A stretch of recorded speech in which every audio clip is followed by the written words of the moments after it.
Hello, welcome to the House of the Spirits. Welcome home. This reading today is about the medicine you need in your life right now. Any kind of medicine, but specifically focusing on spiritual medicine. So, pile number 1, we have Capricorn, Leo, Taurus, and Cancer. Your card is Woad.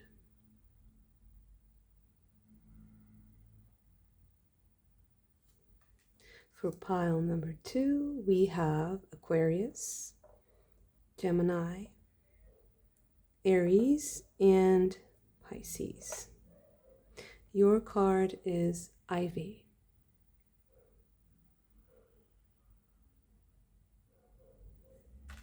For pile number 3, we have Libra,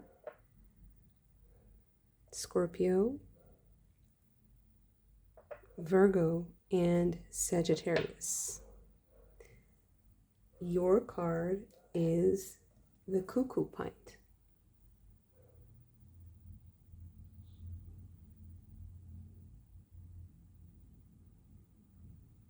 Okay. I will give you a moment for you to choose your pile using the cards, the zodiac signs, or just your intuition. I will see you in your reading. Pile number 1, your card is Woad. And Woad is about freedom, bardistry, and the warriorhood. So the warrior spirit. So your medicine, the medicine you need right now, also has something to do with the color blue, because Woad was used as a tint for clothing, and well, it's debatable, but some say that it was used by the warriors, the Celtic warriors, to paint their skin. But I think that that's not it's a bit debatable. That's it's not a certainty yet. So there's something about the color blue, or colors in general, something about the colors you use, the colors you wear, the colors you choose to use whenever you're doing something important. So freedom and bardistry, to me, is about self-expression. It's about your creative self. And in conjunction with the warrior spirit, this also speaks about you not worrying about what other people think and feel too much. So to not soak in the environment too much and to just focus on your aim. It's about ambition. It's about, being armed with a spear, or imagining yourself also as a spear, as the tip of the spear. So also someone who arrives first, like a pioneer. So let's see what this medicine is about for you.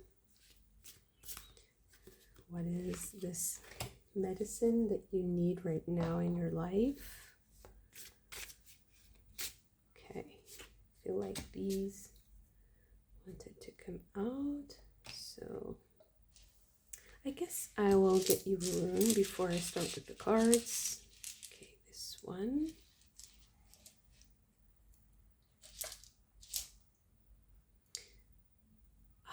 Interesting. Kanaz rune. So it is about creativity, for sure. A talent that you have that wants to bring healing into your life.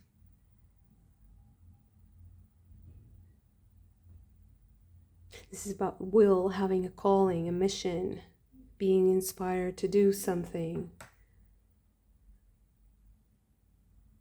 Inspiration. So bardistry, creativity. Okay. So you have the Prisoner, 26th Moon Mansion. Oh. And you have Freya.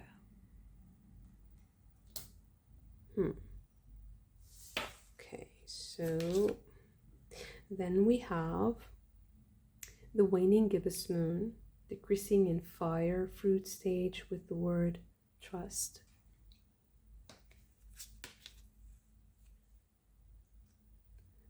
Waxing gibbous moon, increasing in water, flower bud stage with the word passion. And wow, full moon in water, flower stage with achievement or realization. It feels like you have to really be driven by passion right now, or let yourself be driven by passion, or also purify your passions, because with Freya here and the prisoner, there might be a danger of accepting something that is less optimal with this card, but it's still your decision. You are empowered to decide for yourself, but you might have to make some changes.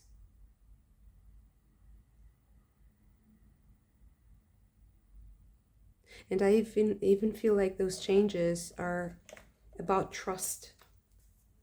Who do you trust, or trusting yourself? Okay. This one and okay. Transmission, experience, mastery, brain power, telepathy. Power, magic, life, energy, manifestation. Wow.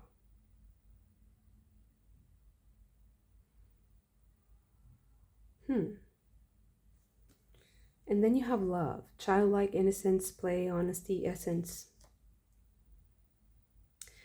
This is about giving yourself space to expand your creative self.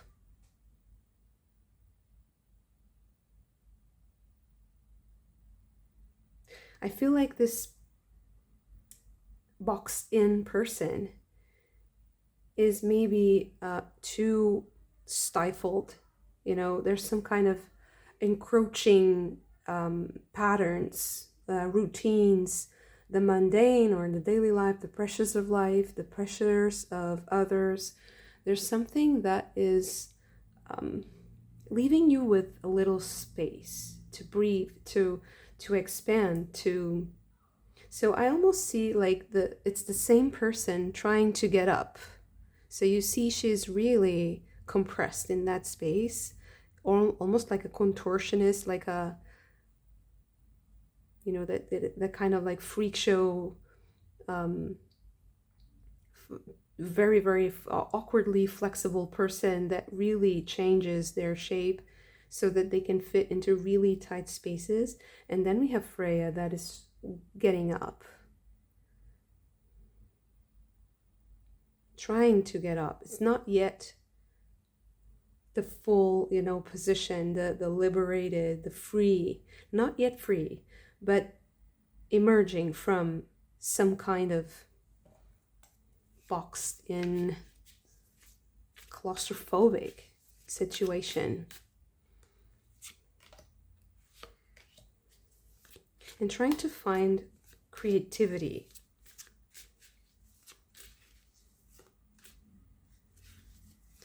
Yeah, I do think this reading is all about creativity. Like you should take time to create, to be creative, to do the things that give you pleasure. Mercury in Leo with drama. So maybe there's a lot of drama around you and you kind of retracted. You retreated into your little world or shell so that you can feel safe, or so that you can protect the thing that you're creating. I feel like there's some kind of retraction from this doesn't feel comfortable. Venus in Pisces with submission, and maybe you allowed certain situations to just unfold without, trying to change them or trying to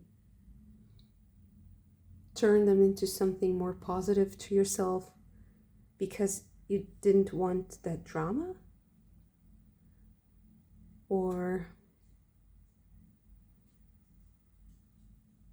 But it's voluntary. It's like a voluntary retreat into a smaller space so that you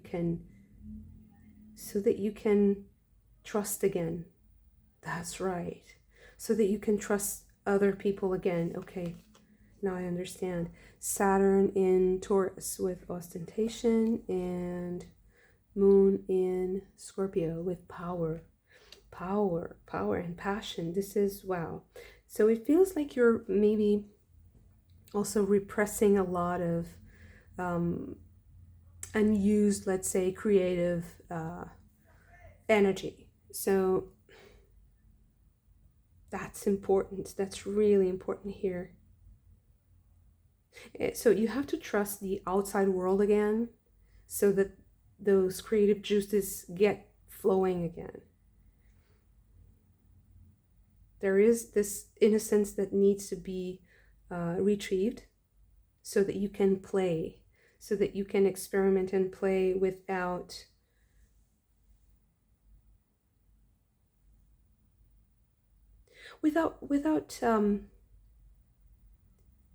having to defend yourself from outside, from feedback maybe, or from outside influences, without having to protect your creation from some kind of negative influence. But I think that the tarot is going to clarify that, because I'm wondering if you have all this passion and all this love for something that you want to do, and it gives you so much energy, why is it not flowing? Why don't you trust? What broke that chain? Okay, let's see what the tarot has to say. Wow, Seven of Stones. This card is about music, the medicinal power of music too. Sound, the experience of enjoyment, the enjoyment of sound, and the emotions that it elicits. Okay. The Companion, King of Spirals. The Sojourner, King of Mirrors. Passion, creativity, emotional flow. You need to heal this flow. Something is not flowing as it should. It needs to be healed. Something about the colors, something about the sounds. What is not flowing?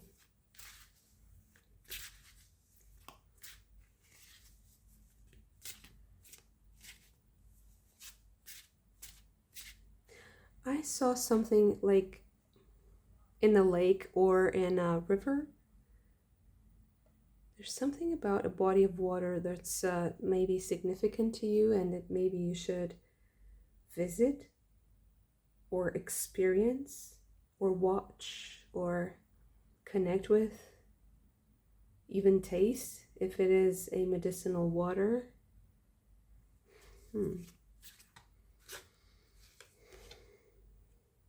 Wow.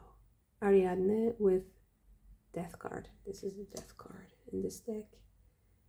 And the Moon. Wow. So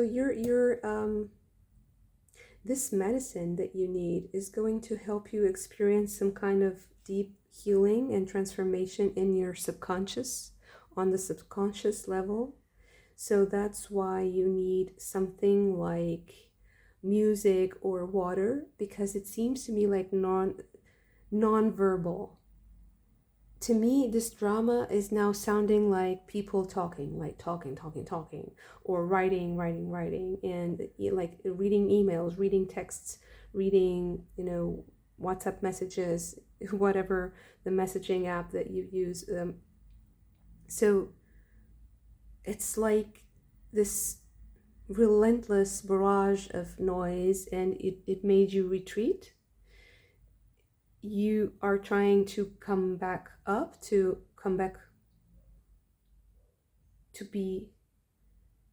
stand on your own again. But there's something, I still want to see what broke the trust, because this is all about where you're heading. You're heading into a place where the healing happens on a very deep subconscious level. So you need to let something like sound, like music, like water, like something tactile, especially water that carries an electrical charge, and or that has a specific chemical composition that is healing, that you might ingest. So there's something there that acts in a very deep layer, very it's incredibly powerful because it's subconscious. It's something that's not, all the talking and all the words, they're not getting you where you want to be. That's not your power right now. That's not the medicine you need. It's silent in a way. It is receptive.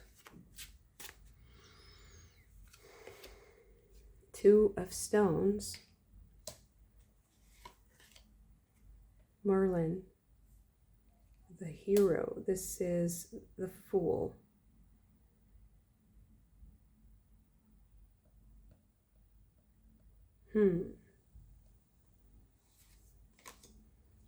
And the Corsair. Knight of Spirals. Right. It's like you want to remodel yourself. So you want to change something about yourself, but you're not sure how to begin, where to start, and how to go about it. Like, I want to change this about myself. Maybe you're not even sure what you want to change, really. I just realized that this pillar here is a bit crooked. I find that very interesting. I love when something that has a lot of detail, like a drawing has a lot of detail, but has some kind of flaw. I don't know why I enjoy it. It's like I have a sneak peek or more connection with the person that created it, because I also know the mistakes. So it's more relatable in a way. I find it very endearing to accept yourself like that, to not want to correct something just because it's crooked. It feels like it's the childlike acceptance of everything. I like it. It's so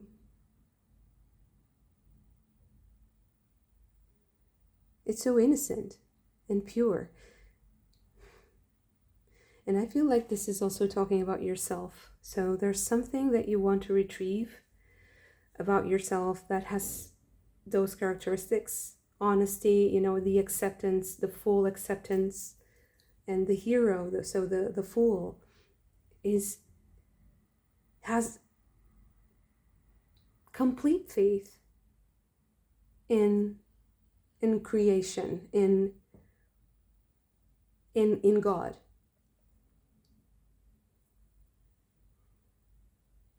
And I feel like you want to get that back into your life. So now I understand the trust. So you want to get that trust, that faith that the Fool has, and the spontaneity and the uniqueness of the Knight of Spirals. He's like the character, quite the character. He's a free-spirited person, spontaneous. You want to get that back because he has a parrot and the parrot is talking all the time. So I feel like maybe only when you get this back will you be able to tolerate the constant parroting, the words, the ideas, the tsunami, you know, of ideas, and the density, the volume.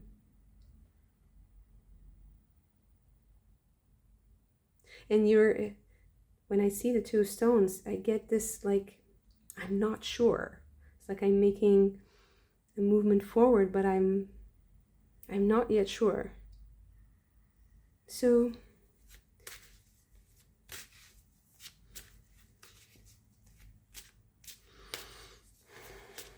let me get you some. So now I got something else while I was shuffling. Sorry. So I also think that this Knight of Spirals might be someone who you consider to be unreliable. And that's why. It's like they changed the rules, you know, mid-air, let's say, as you were, you know, taking the step, the rules change. And so you're kind of, I'm going to put my paw, my foot over there, and as you were putting your foot there, it's like the floor moved, and so you thought you would step on maybe stone, and you're suddenly on top of a flower, you know, or you're stepping on a bush or a flower, or some kind of fruit. I don't know, something that doesn't feel right. It wasn't what you have planned. So maybe you want to get that back, or you want to make peace with that, but you're still remembering that experience of unreliability.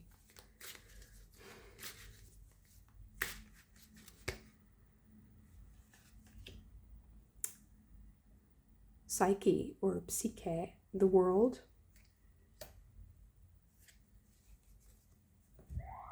Oh, sorry, that really scared me. Okay, so 5 of stones, the storyteller, bardistry, and the storyteller. There's something in common here.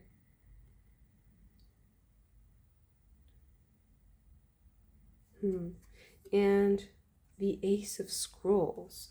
But these cards, they work together like this. 5 of Stones, the Storyteller, and Ace of Scrolls.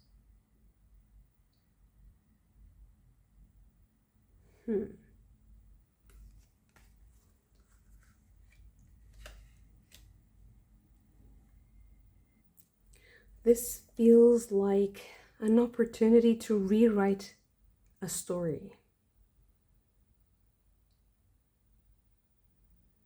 You need to rewrite a story in your life. And that is the way to get closure, to get a closure, to get closer, to what is happening beneath the surface, to what is happening that you're not seeing yet, and that your subconscious wants to reveal to you. I feel like Ariadne wants to reveal something to you. She wants to show you something. So you have that thread that you have to follow so that you get through the labyrinth of your subconscious.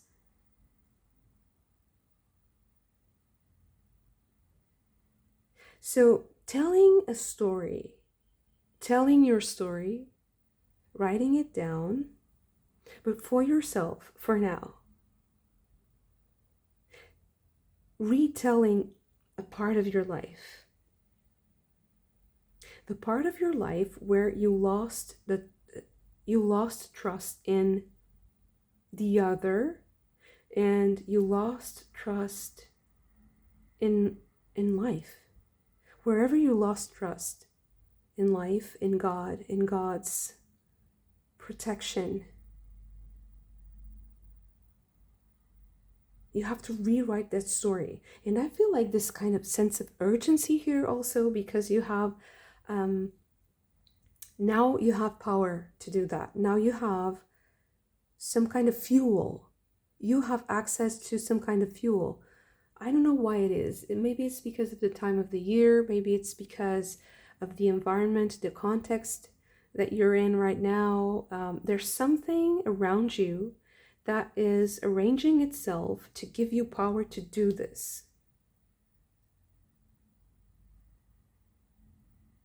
And I think you're going to make it very, very clear to yourself.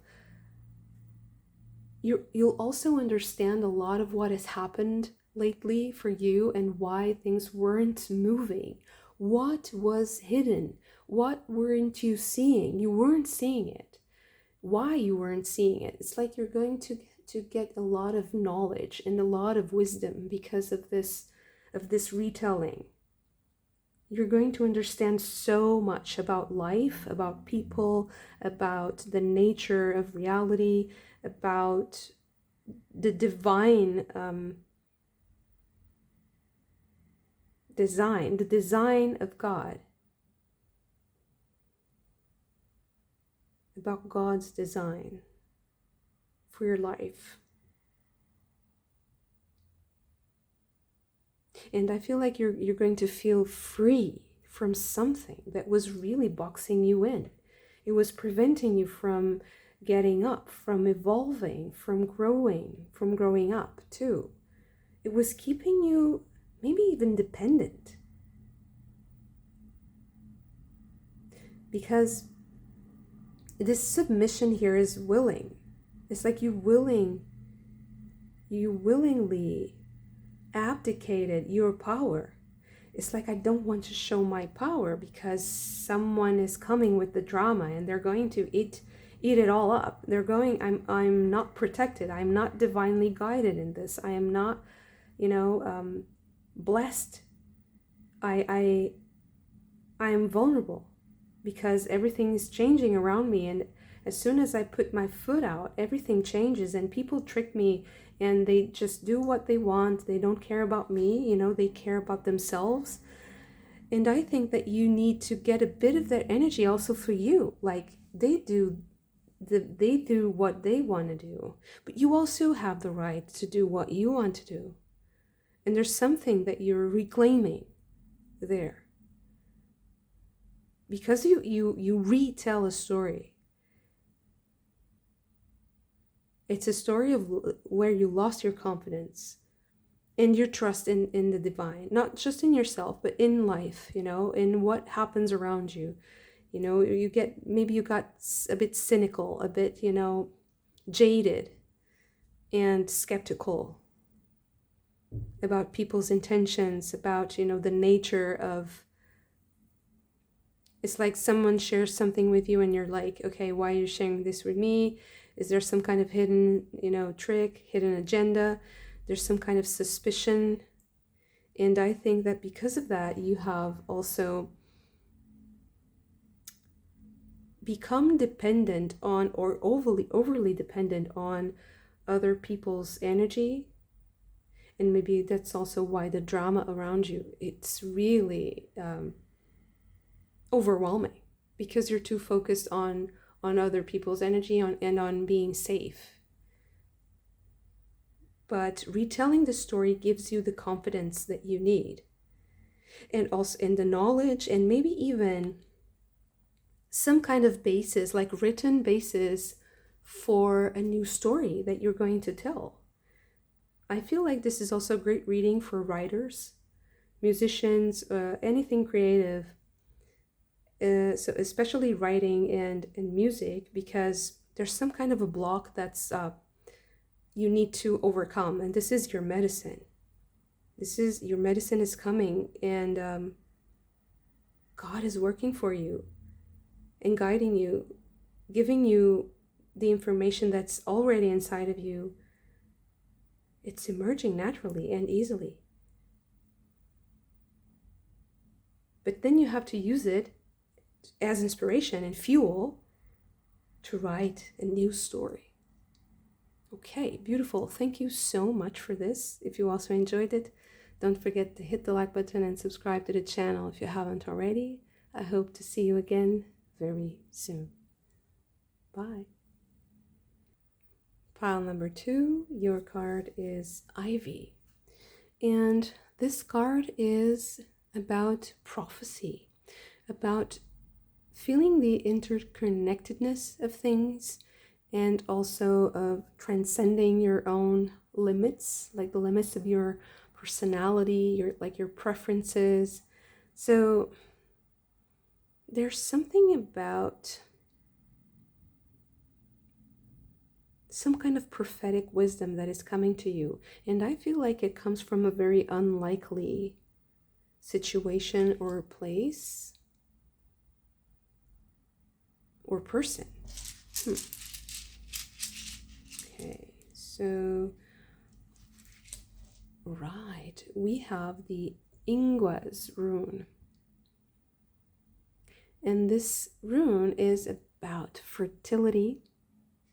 It's also about springtime, so maybe this is something about what happens in spring, and we are approaching springtime, but also about ancestry, lineage. So maybe there's some kind of family prophecy or some kind of prophetic connection between you and all, or between you and specific members of your family or all of your family. Okay.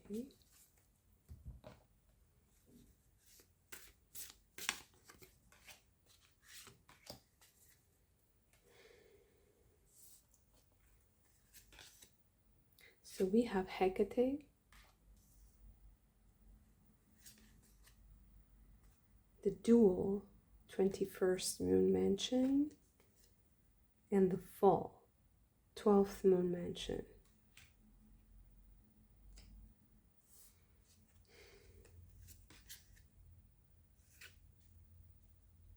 So this is the first quarter moon, increasing in air, leaf stage with adaptability, and the black moon or new moon in air, dormant stage with revision.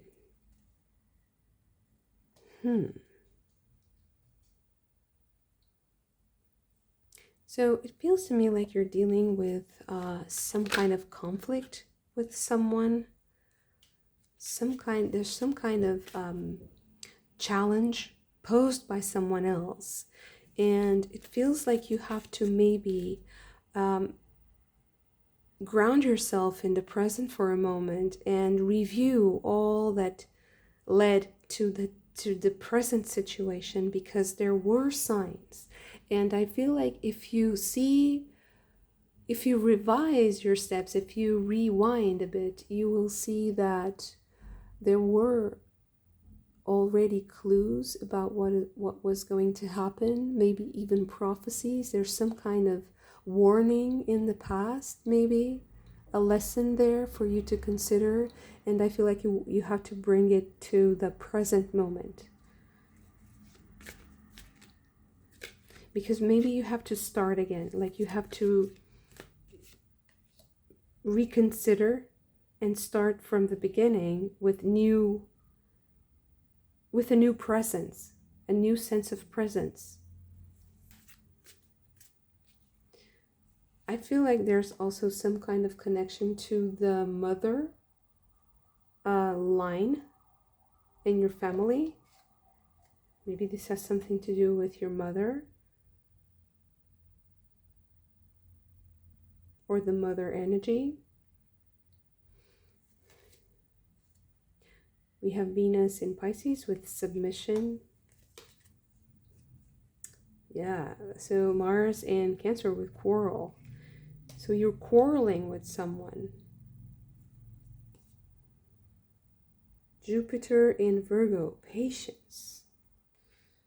You have to be patient here, and you have to trace your steps to where you're at right now, and you have to change something about your tactics and your strategy.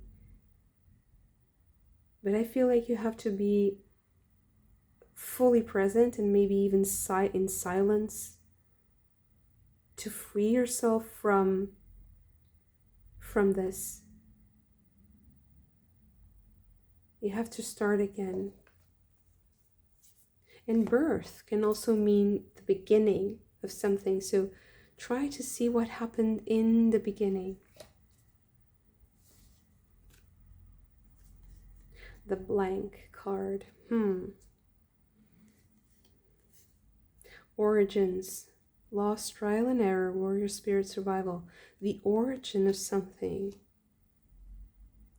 To me today, the blank card is about what was before this started.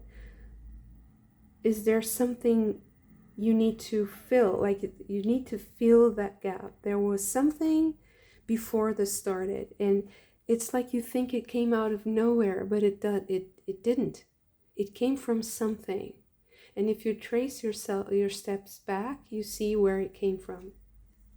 Duality, alternation, paradox, hardship, mediation, threshold. It feels like the hardship comes from this quarrel.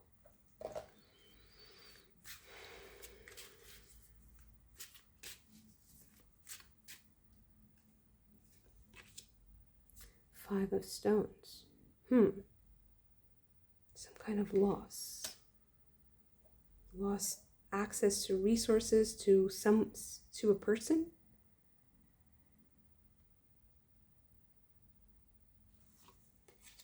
Like you've fallen out. The Sojourner, King of Mirrors. And the Acrobat, Page of Stones.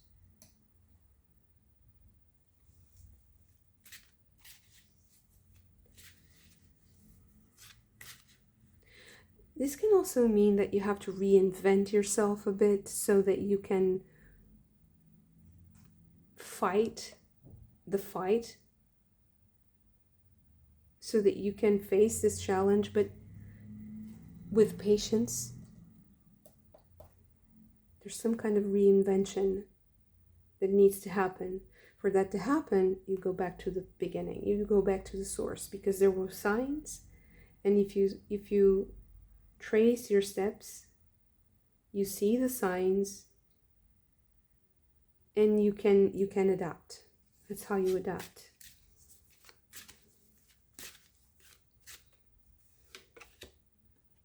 Eight of Mirrors.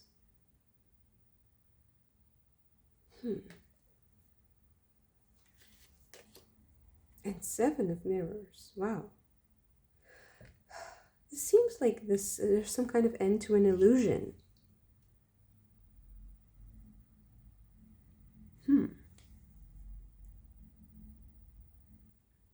But I also feel like you'll get a new prophecy.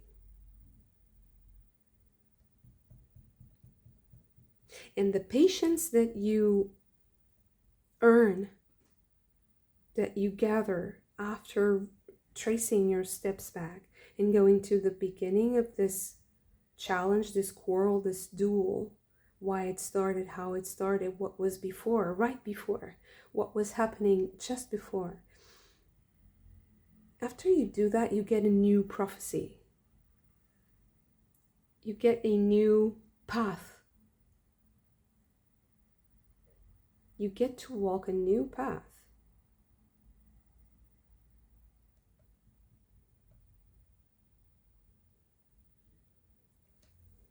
It's also about self-determination and presence. Nine of Stones. Nine of Scrolls. And the Healer, Page of Mirrors. So I feel like it's like I'm ready to let this go. I'm ready. It also might be the case that you're ready to give up.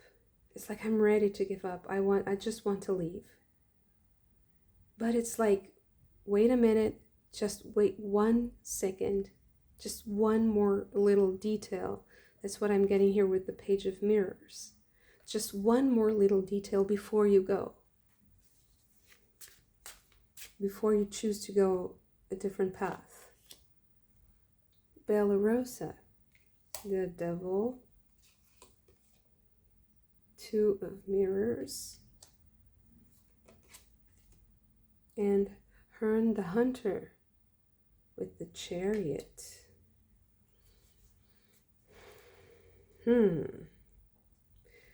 Wow. So now I also get that this might be some kind of very toxic relationship or environment for you, and it is a specific person.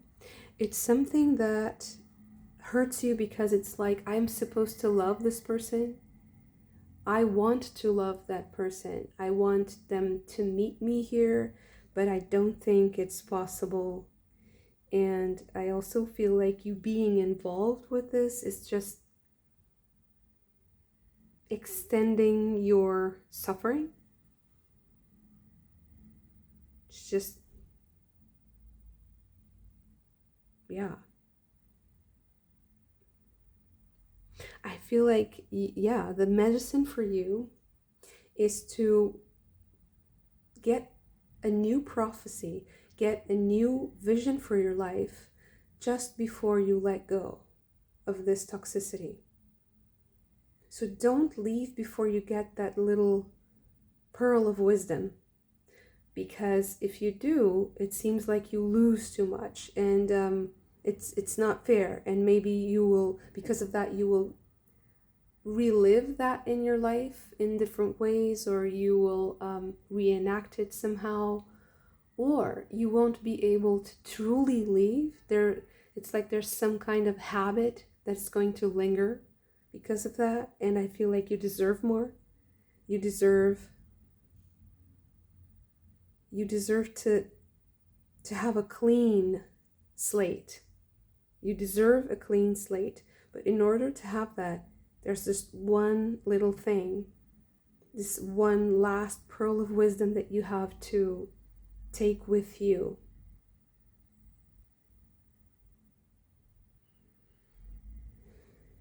Maybe we can get a bit of an insight about what that pearl of wisdom is, if that is allowed.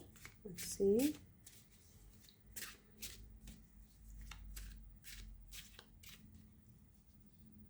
I feel like these two want to come out.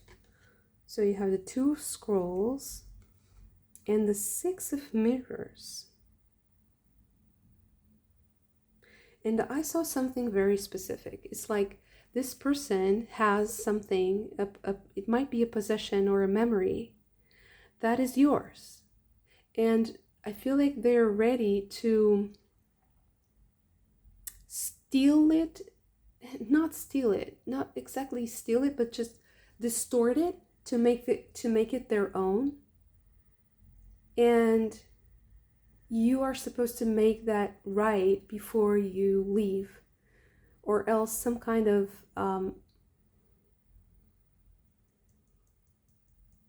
it's like usurping, hijacking.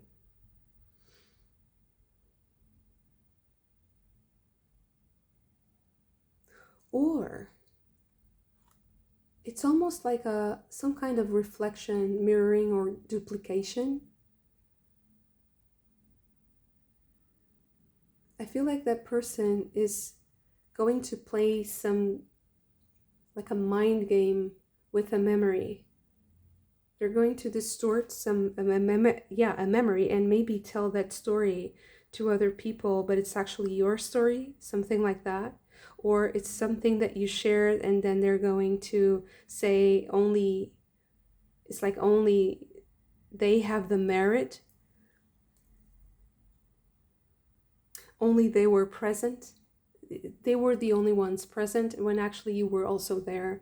So it's like they want to take a possession of something that is shared or that is actually just yours, but it's you you you share that memory, you share that story with this person, and they took it as their own. And I think that you have to make that right, so that this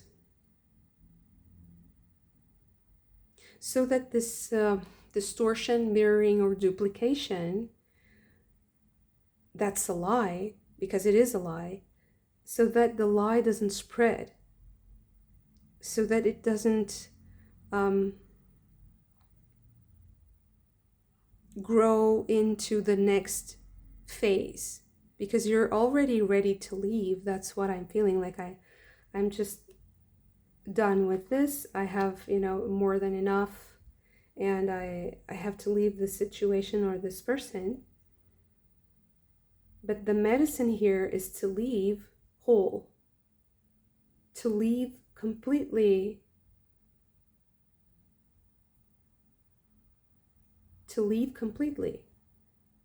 as a complete person and as a complete entity, with no strings attached, but also with no like leftover stuff.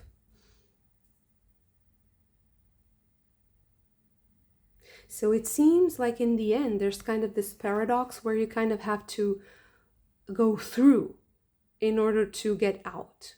You have to fully dive into the situation before you free yourself from it, because that is the way that you expose the bad. So that it's the way that you expose any kind of evil doing, and it's the way you neutralize it.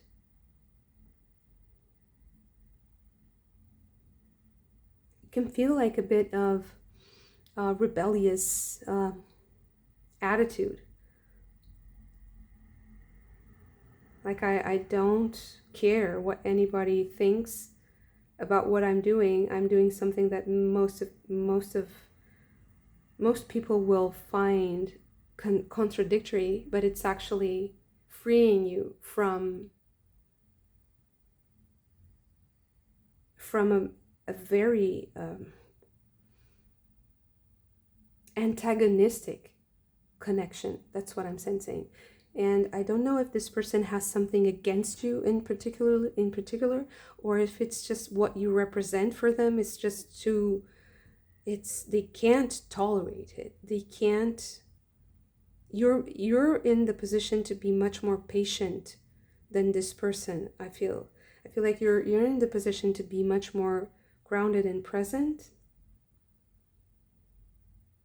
But I don't think that it's wise to linger in the proximity of this, because it's too antagonistic. You have to leave. But before you leave, there's this pearl of wisdom that comes from you also becoming kind of immune to the twisting and to the distorting, to the manipulation that this person might want to spread, around you. Okay, beautiful. Thank you so much for this. If you also enjoyed it, don't forget to hit the like button and subscribe to the channel if you haven't already. I hope to see you again very soon. Bye. Pile number 3, your card is the Cuckoo Pint. And the Cuckoo Pint is a beautiful visual representation of the union between masculine and feminine, with the masculine in the middle and the feminine as kind of this grail around the center part of the flower. I don't know the name of that, the scientific name of all the parts of the plant, sorry, but it feels like some kind of harmony, some kind of joining of forces or union. It might be literal in your life, or it might be kind of alchemical in your psyche. Let's see if this is about the union with someone or with a part of yourself.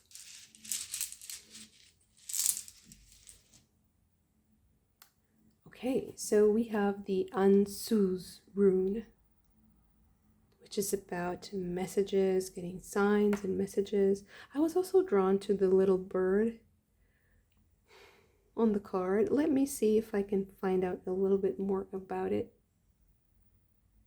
So this is actually a cuckoo. So the cuckoo makes a very interesting and familiar sound to most of us. It's actually the name cuckoo is very similar to the sound that they make, and because this is about signs and messages, I get the feeling that the bird is important for the reading somehow. So let's see. Oh, it's too much. I guess that's it. Let's see what else we have for pile number 3. What is the medicine that you need right now? 28th moon mansion with the sleeper. Sorry, the focus is really difficult today. The sleeper. And the 27th moon mansion with the guru. And you'll notice that these are the last cards of the deck, the very last cards, and the guru also has birds.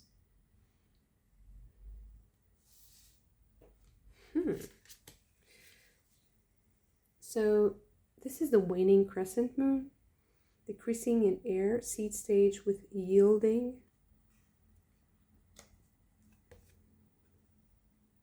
And the waxing gibbous moon, increasing in earth, flower bud stage with ambition. Ambition.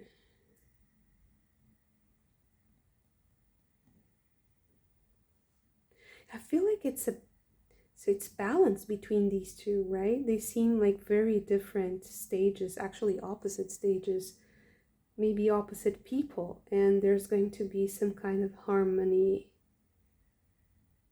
And maybe these are two people. Okay, so one is the sleeper and the other one is the guru.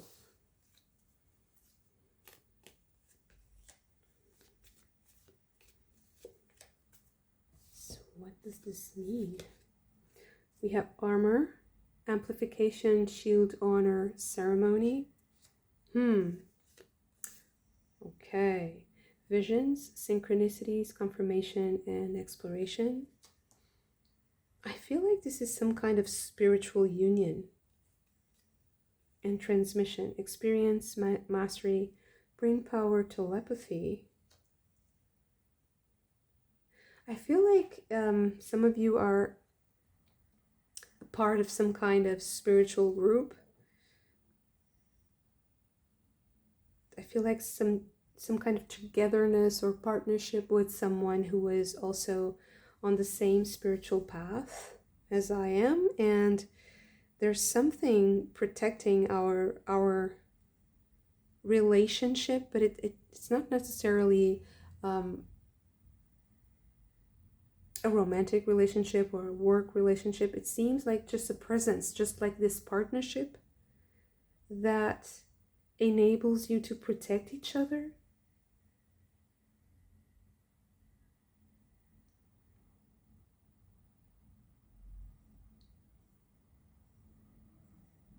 And it's like the characteristics that each one of you brings to the relationship is creating this oneness.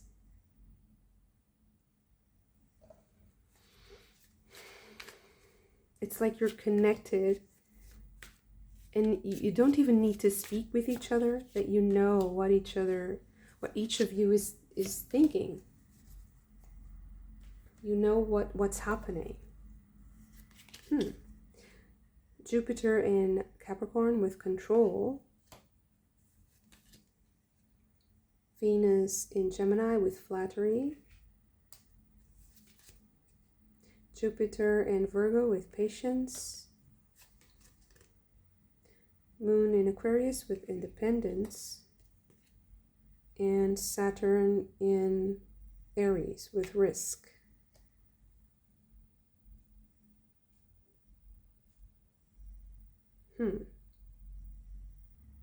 Now I don't even know. I'm not sure if the connection with this person is just this very like rosy, benevolent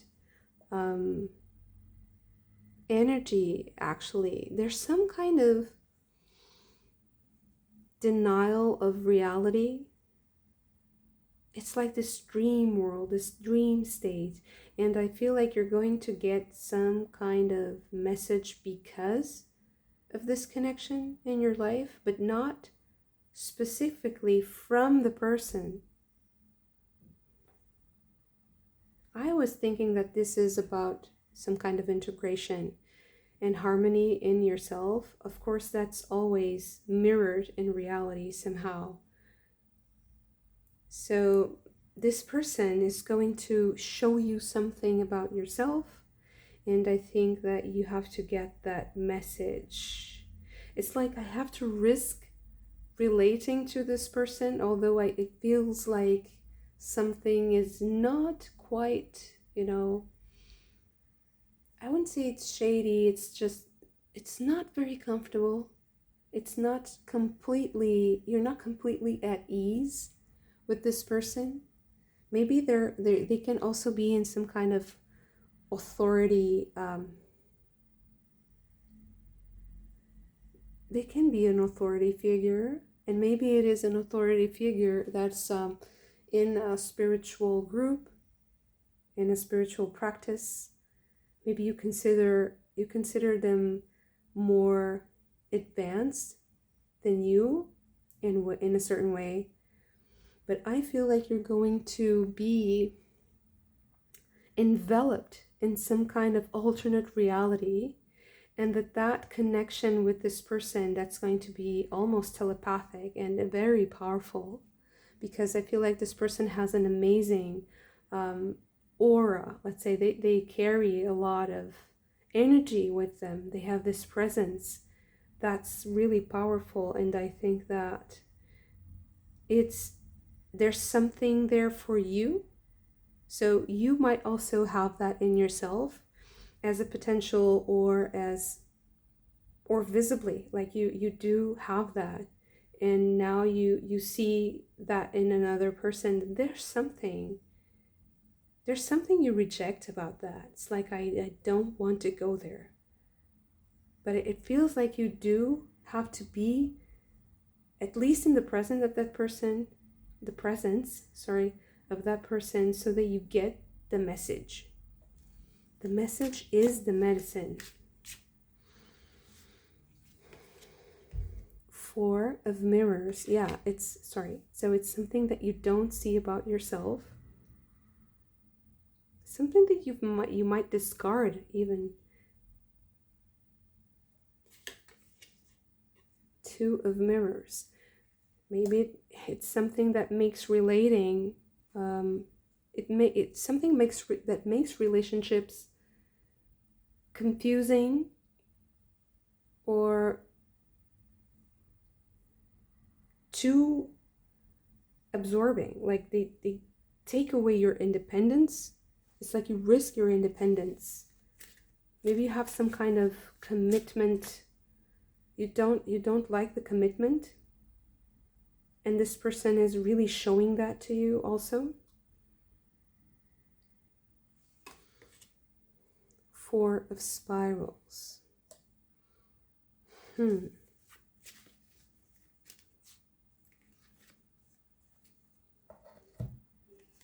also have the Ace of Mirrors and the Five of Mirrors. So yeah, I feel like this person is going to show you something unpleasant, but it's not that they are unpleasant themselves. It's like they have created their own reality, their own like alternate reality. It doesn't feel very grounded. It feels a bit hazy, actually. It feels like there's some kind of purification here too, because with Kuan Yin, you get this really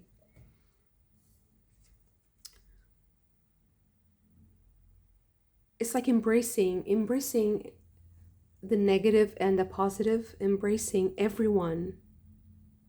but also purifying the love that you feel for others, purifying your heart.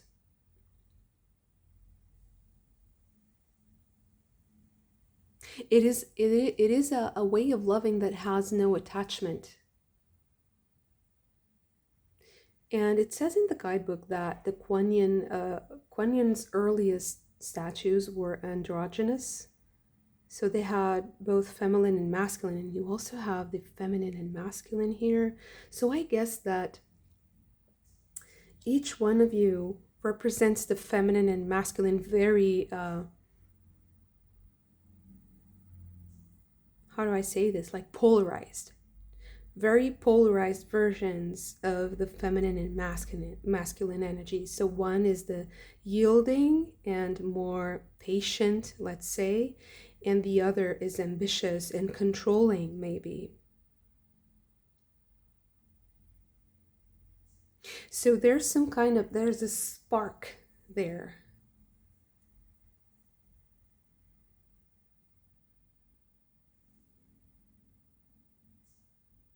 Maybe there's some kind of romantic undertones here too. And maybe that's also a source of, I would say, like inner conflict for you. Maybe you feel like you want something else out of this relationship and not the romantic part, but it's risky to address it. It's risky to engage with it because it might turn into something else, or you might lose control over the situation, over yourself.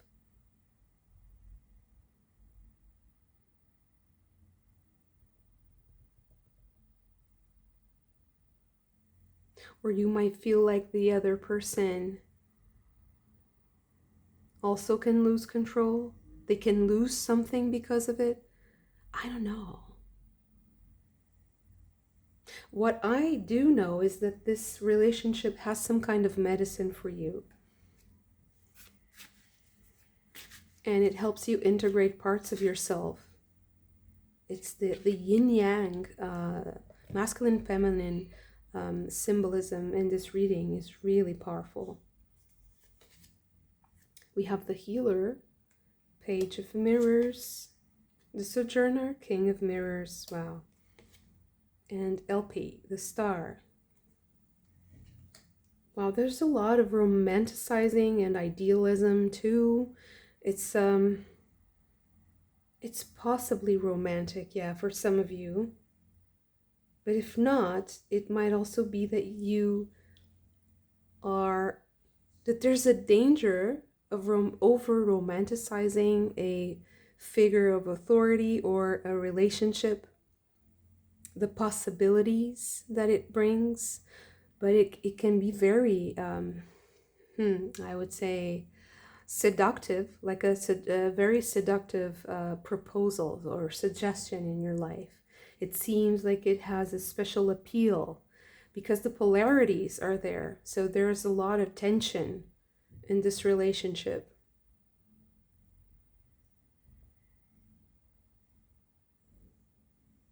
There might be a lot of synchronicities and confirmations happening too with visions here. It's like you do amplify each other's energy. So you are amplifying aspects of yourself. So let's see. What are the final advice cards for you? 8 of Scrolls.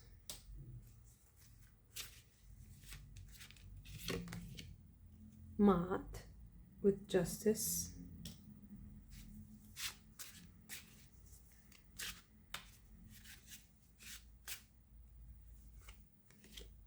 And the 4 of Scrolls.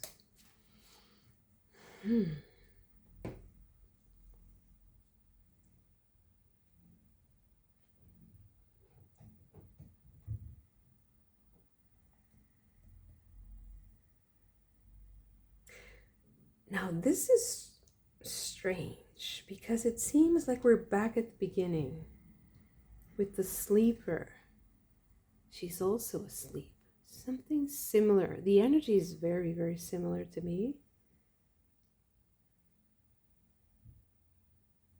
Although the meanings of the cards are different, but there's something like going back to sleep.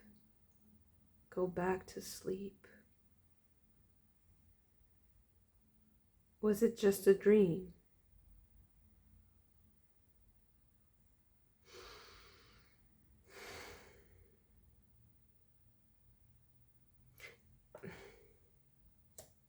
So I feel like there's this danger of illusion here, of over fantasizing or of living in a fantasy.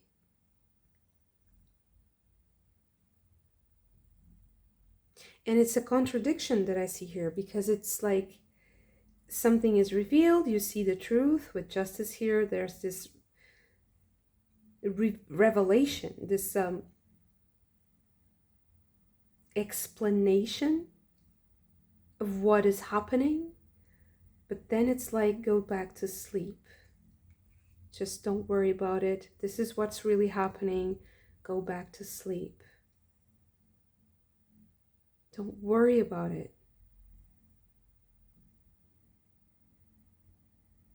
Because it's like you're overdoing something, and the advice is to not do that, because the truth is out. The truth is right in, it's like it's right in front of your eyes. But you have to go back to sleep to see it. I'm sorry, it's just, it's very strange. So maybe you're getting messages, you're getting some kind of enlightenment or enlightening messages, insights into what is happening, but it's not easy to explain yet. It's like you have to go back to sleep to integrate the knowledge, so that you can prepare for the action afterwards, so that you can prepare for this new phase. And it feels like this has everything to do with your spiritual development, and that this person is a great medicine in your life, although it might not be the ideal relationship that you might think, and that there's something going to hint at what's imperfect, to show you what is not. It's like it's going to surprise you, or show you something that it's like it's not what you think. You think that this energy translates into such and such, but it's actually because this person lived this experience, and then they came from this place, or it's not. It's like sometimes we confuse aspects of someone's character for their structural constitution. And what I mean by this is that sometimes people are acting from a place of reaction to something that happened to them, and not exactly because they are built like that. And sometimes we get that illusion that it's something immutable, or that it's something that we can trust, or at least there's an explanation that we feel like we understand. And I feel like you're not getting all the full vision and the full explanation yet, but you are going to get it. And when you get it, the best advice that comes up is for you to then go back to sleep, or to just sleep on it. So because I think that it's something that will affect you deeply, especially on the spiritual dimension, and that you should respect your rest, respect that it has the actions and the reactions and your decisions have to emerge very naturally. And that only happens if you integrate them first into who you are. And it might take a bit of time. You might have to take time for yourself to integrate what is happening around you and what is happening with this specific relationship. It can also be just you following someone else's teachings, learning about yourself using some kind of workbook or a guide, some kind of blueprint. And I think that you're going to idealize the whole process, let's say, and then go into this other stage of, it's not disillusionment exactly, but it's really enlightenment. You go into this other stage where you kind of take it apart. You dismantle it to see what it's all about and what is the structure beneath what you're seeing now. And it's not that perfect. I feel like you'll see that it's not that perfect. So it's, if I could give an example, I would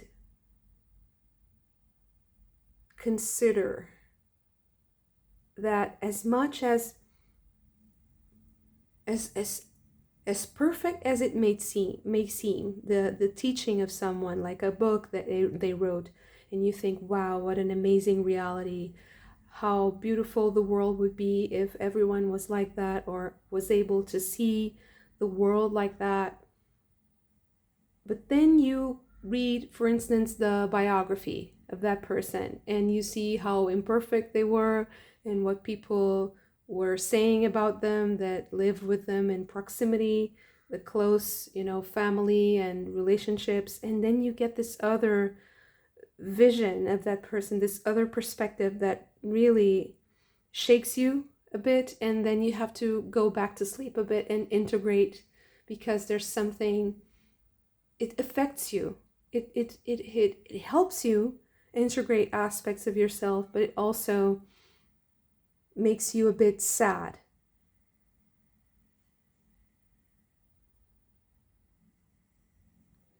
Okay. Beautiful. Thank you so much for this. If you also enjoyed it, don't forget to hit the like button and subscribe to the channel if you haven't already. I hope to see you again very soon. Bye.